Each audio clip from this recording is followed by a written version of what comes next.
ఓ అల్లుడు ఏమో మావా గట్ట పడుకుని ఏం చెప్తున్నావే?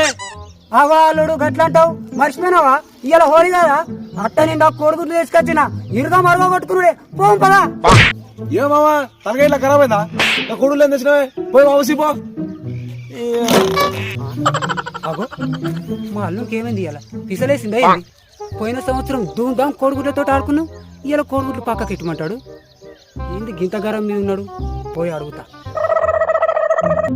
అగో అల్లుడు, పోయిన సంవత్సరం ఈ కోడిగుడ్లతోటి మస్తు ఆడుకున్నాం కదా. అరే గదే మామ, పోయిన ఏడాది చేసిన తప్పు మళ్ళీ చేద్దామా ఈ ఏడాది? తప్ప ఈ కోడిగుడ్డు కొట్టుకుంటే తప్పేముంది అల్లుడు? తప్పు నాన్న, తనగా ఇట్లా ఖరాబ్ అయిందన్న మామ నీకు? గడ దావకాన్లా విటమిన్ లోపం వల్ల చిన్న చిన్న పిల్లలు చాలా మంది బాధపడుతురే. ఈ కొడుకులు తీసుకొని వాళ్ళకి ఇంత పుణ్యం ఉన్నది. ఉత్తిగా భూమి పల్లి ఎత్తేమవుతుంది మామ? తనగా ఖరాబ్ అయిన మాడదు. అవురా అల్లుడు,